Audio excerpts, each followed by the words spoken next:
ليه اعملها بالمخرطه بدل ما عندي شفشق خلاط؟ اعملها في شفشق الخلاط بتبقى احسن ملوخيه واسرع ملوخيه تعمليها، ما بتاخدش اي وقت ولا بتاخد اي مجهود.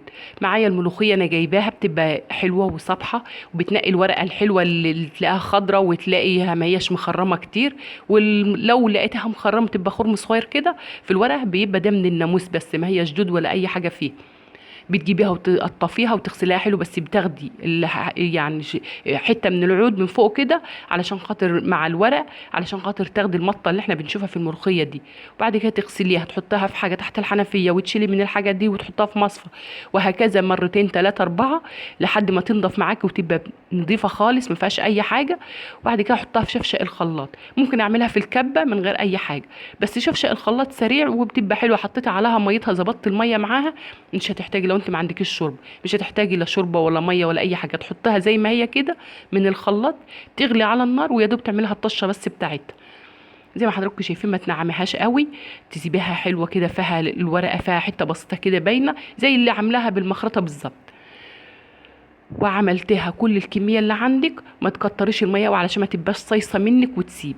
اللي احنا بنعملها بالمخرطه بتبقى تسمر، لو سبتها في الهواء شويه تلاقي الملوخيه لونها اتغير خالص واسمرت. تعمليها على طول بالمخرطه، تحطها في كيس وتربطها عليها لوقت ما تعوزي تعمليها، يعني لحد ما تعمليها الميه تغلي لها الميه او الشوربه وتعمليها فيها، تسقطها في الشوربه او الميه، فما تغيبهاش بره في الهواء علشان ما تسمر.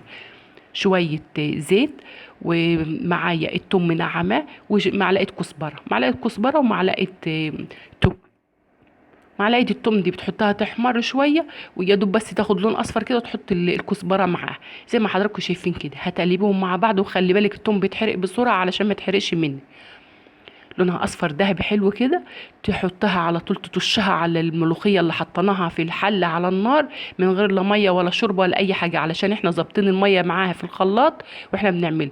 عملتيها بالمخرطه او عملتيها في الكبه، هتغلي شويه الميه او الشوربه وتحطيها تغلي غلوه، وتحطي لها الطشه بتاعتها وشويه الملح. عايزه تحطيها شويه فلفل اسود بيخلي طعمها حلو براحتك، مش عايزه تحطي خلاص. هي لونها اخضر كده جميل، ما بتسودش ولا اي حاجه لانك ما بتغليهاش كتير، لو غليتيها كتير بتسود وبتبقى صيصه وبتبقى كلها ميه.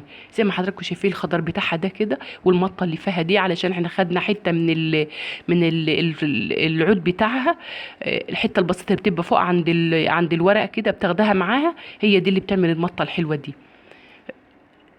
اسهل شويه ملوخيه تعمليهم، ما بتاخدش دقايق، وطعمها لذيذ وحلو، ما بتاخدش اي وقت.